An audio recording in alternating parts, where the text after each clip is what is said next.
Welcome to A Veteran Story. I'm Bob Caprillion, and my very special guest today is Sergeant Harry Keshishian, United States Army. Harry, it's a pleasure and honor to have a World War II generation veteran here, and I'm just so proud of you and the service you gave to our country. Thank you. Well, Harry, we'll start off with an interesting number. December 30th, 1921. Yes. You were born. That's right. In the Bronx. Uh-huh. Now, if I do fast math here, that means you're 97 years young. That's correct. And your sharpest attack, and you've seen a lot of life. I have, yes. Well, Harry, let's start off talking about your mom and dad. Yeah. You, like a lot of other first generation, had kind of a similar background, no matter what country. But your mom and dad were from Istanbul, That's correct. Turkey. Yes. And your father, Dajjad, he left Turkey in 1908, Yes. immigrated to the United States. That's right. However, your mother, Anahid, was caught up in the genocide. Right. In 1918, her father, why don't you tell the story? Her father disappeared, and shortly time after that, her brother found him at the seashore, drowned. And we assumed, there was no other way, he was killed by the Turks. He was an educator and very pronounced in wanting free Armenia, and touted that continuously. So he was on the blacklist of the Turks. Unfortunately, he survived until 1918, and after that, my mother was left as an orphan. But she knew when they took her father away that this is... Yeah. No. But her teacher, just after World War I, Yeah. took her under her wing and brought her to the United States. That's correct. Oh. And your mother's family were involved in music. Is that your mom? Music and education. Mm-hmm. My grandfather taught school. He was an educator, and he ran schools.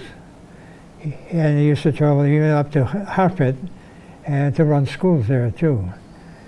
And he wrote poetry, and he wrote many books that are now somewhat scattered, but some are in the Mykitaros monastery. Mm. And I think my daughter saw one of them when she traveled to Italy one time. Mm. Yeah, I wish I had them. Well, so your mother immigrates to Watertown like your dad. That's correct. And they meet, they marry, Yes, and have 3 boys. that's correct. Yes, Harry, your younger brother Armin, Right. and the youngest Alfred. Yeah. And interesting enough, you were all musicians. Yeah, I was the worst one. But you came from an educated family, and Yeah. But your dad did what? He was a. He was a photograver, Uh-huh. and that was a premier job in the trades one time. Mm-hmm. Every Armenian wanted to be a photograver or in the rug merchant. It'd be a rug merchant, you know. Yeah. Well, Harry, you, like your generation, went through the depths of the Depression, the worst right. years of the That's right. Depression. Yeah. And that kind of And like a lot of your fellow veterans or fellows, that kind of leaves an indelible impression upon oneself. How would you describe it? How it affected your thinking? Well, there was always a fear of being left out. I mean, you wanted security, a job, money in the bank, so you can survive, because I saw a lot that didn't do very well. Even my granduncle that brought my father here worked for the WPA digging ditches, but it was $20 a week they got for that. That was the Works Program Administration, yeah, that's a right. Roosevelt That's program. right, that's right, yeah. And I was fortunate that my father worked and didn't lose any pay, except it was reduced somewhat during the bad times.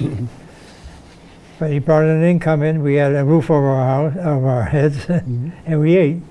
Yeah. But you mentioned that you've always just not, you weren't a throwaway anything. Everything had value. Of course, and, yeah. We made do what we had. Yeah, and that carried over even to when you were reasonably affluent. Yeah, that's right. You never lose that. No. That Depression era kind of makes its stamp on you. Absolutely. Yeah. Well, you graduated from high school in 1940, and somehow you were a you're a hands-on guy. You thought mechanically. Tell us about your kind of thinking process, how you... Well, ever since I was old enough to realize I loved airplanes. And then I started building little model airplanes and that. And another thing, one Christmas I got another Rector set. Oh, I was in heaven. And it had a little motor on it. And I made derricks and winches and things like that. And I enjoyed putting things together and sometimes taking it apart too. And so it progressed from there on, like machinery. And I changed, of course, somewhat because of my high school education. I had to drop the college course and take up the industrial course. But that didn't faze me. I liked it. And I thought that I knew I couldn't qualify to be an aviator because of my poor eyesight. Aren't you legally blind in one eye? I am blind in one eye, yeah. That was back then? Yes, yeah. So I thought anything that I could work with in airplanes would be wonderful. But again, it's something changed with parental guide. I was more or less steered to go to Wentworth and learn machine work, machine design, machine work.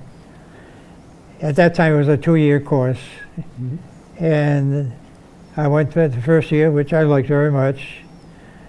Then I was offered a job at Chancellor Sikorsky in Connecticut, and they were building what there, Harry? They were building at that time the Corsair. That's the gull-winged, one of the famous fighter pilots, from fighter planes of World War II. That's right. That's right. It was the first one. The model they were working on was being developed. As time goes along, and they were testing it at the time that I went down. One day, I saw that plane in 3 pieces on the back of a truck. It seems that the arresting gear that lands on the carrier wasn't strong enough, and it pulled the tail section off. So they had to rebuild it. And in no time at all, they had that thing flying again with the updates and everything else. So. This is the birth of the Sikorsky, the birth of the, you actually saw him, yes, right? I saw Sikorsky all the time. And development, the helicopter. of the helicopters. Yeah. But we never really, that really didn't get completed until towards the end of the war? Or? More or less, yeah. He went through quite a few trials.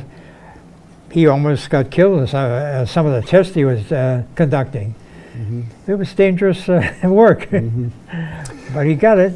But model airplanes has been a passion for you since you were a little boy. Absolutely. And up till now, I've seen pictures of you with multiple trophies. Yeah. But it's not a toy. No, no. Model airplanes it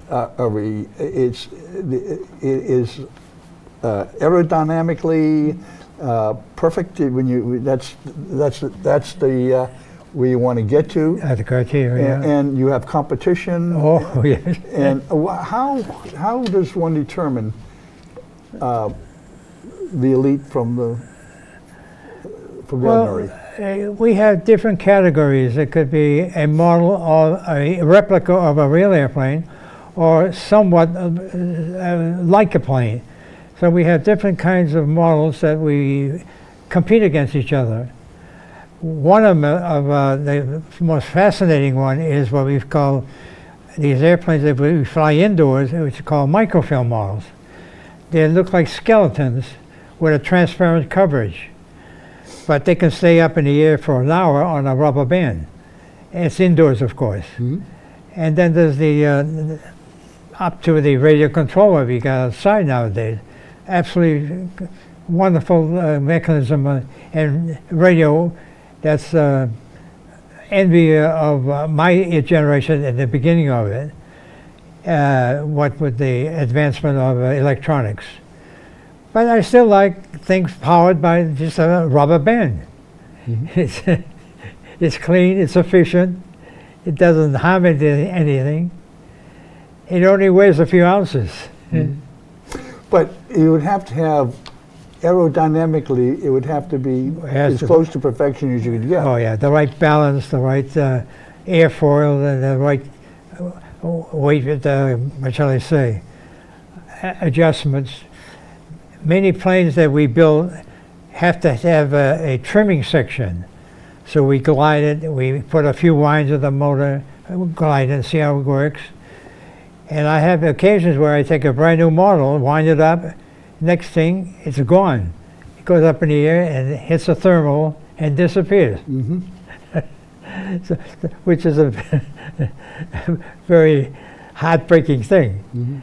But it's really not easy to adjust some. There are some planes that are just hard to adjust, and you just give up on it. Mm-hmm. But then there are many that will fly right off the planning board. Mm-hmm. Well, this is my fascinating interest because, believe it or not, I'm going to show a picture of when I was in the military, I flew the L-19 Bird Dog, and I did that for 6.5 years. Yes, great. So I know your language. Yeah. However, is what you were doing on the small scale, I was doing on this scale. Yeah. But the theory of flight, absolutely, it's the exact same thing, and they're not toys. No, they're actually a engineering. Absolutely. And in our field of the small model airplanes, we have to worry about weight. Mm-hmm. That's where balsa wood comes in. Mm-hmm. And prior to that, they used to build planes out of pine and whatnot, and mud, and didn't go very far. But the advent of getting balsa wood in this country, it advanced it quite rapidly. Mm-hmm. And unfortunately, it's getting more expensive now because balsa wood is being used into the blades of the big, what do you call them?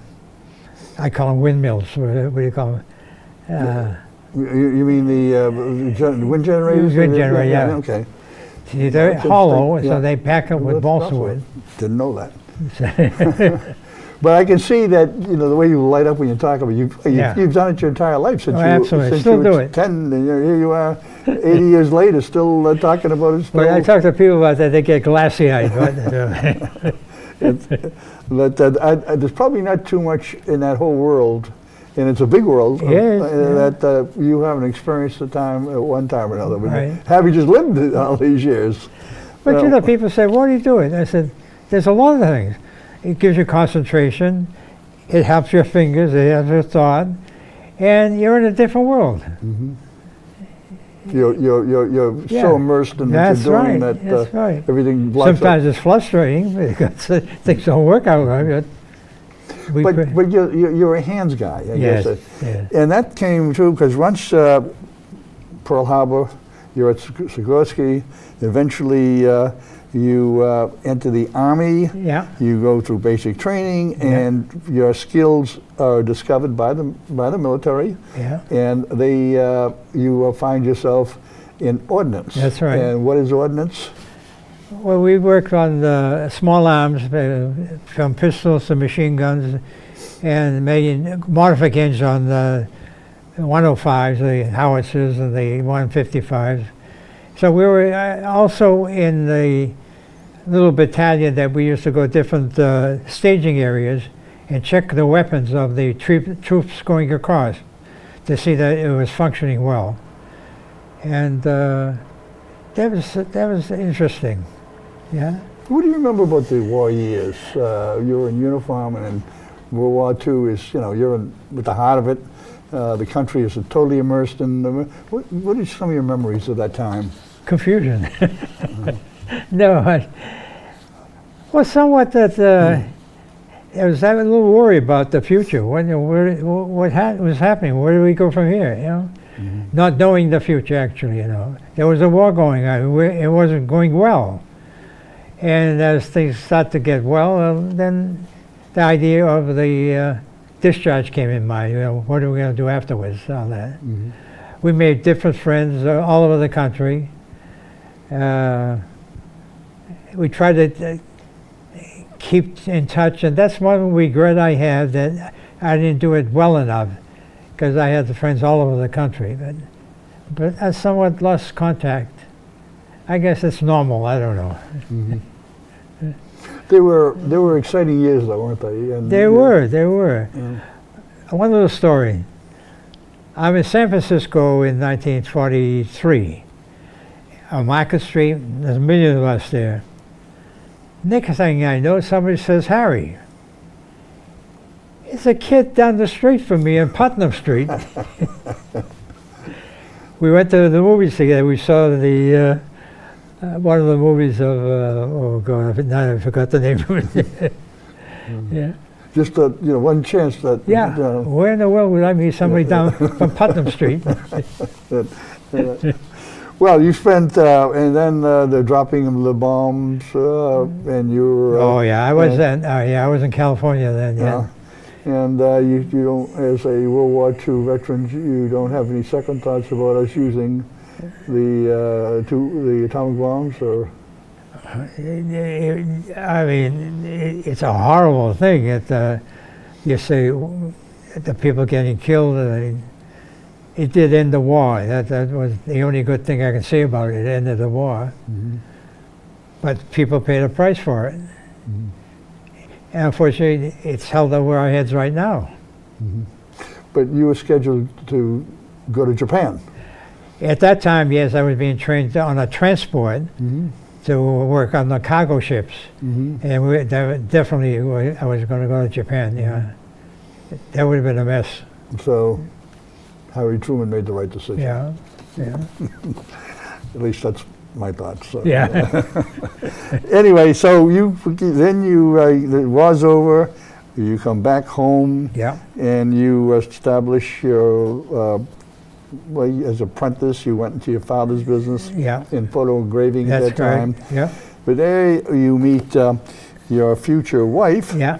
and as Asnif. Yeah. Asnif. And you marry, Yeah. and you have 3 children. That's correct. Susan, who is the oldest, Sammy, and then Chris. Right. However, the bad part is that your wife developed multiple sclerosis, Yeah. MS. And that was a real struggle for you, and her. 40 years. And it was a slow-moving. Yeah, very small. In that case, yeah. But it was always with you, always Yes. Yes. part of your daily life, Yeah, is adjusting exactly. to. Well, then you lose her in 2007 That's correct. from complications from MS, but unfortunately that gene carried, and your daughter Susan That's right. had MS as Yeah. well. Yeah. And you lost her a year later from MS. Yeah. So those are two huge Tragic. blows to one's life. Yeah. And we all, we all agree, I think, that the loss of a child, Yeah. there's nothing to compare That's to. right. Yeah. And so you're, and here you are, Yeah. and here we are. Yeah. I guess, tell us about how you, just as a look back, how you enjoyed your life? How you feel right now, looking back now, 97 years? You always had that regret that you could have done something different and all that. But you have to accept the fact you did it, what you did, and you're at this stage right now. So I've really no regrets, and I'm surprised at my age. I mean, I guess that the longevity comes from my mother somewhat, and I wish she was here longer, and my wife, of course, and my daughter. I'm somewhat Pollyannic. I think the future is going to be good. And I don't think I'm morbid at all in the future. And what good is it if you moan and groan about it? Then nothing can be done except face it. You face it, that's all. Mm-hmm. The best you can. Yeah. Well, that's something to be a good guideline for all of us. Well, I hope so. Well, Sergeant Harry Keshishian, Yeah. a pleasure, an honor to have a member of the greatest generation share their story, their time. But I'm going to give you the last part to just dedicate your veteran story, your life, to. I'm proud of my generation, and I love this country, and I wish the best for everybody. And I salute my fellow veterans of my era, wish them the best of luck. And as the Marines say, hurrah! It's an honor.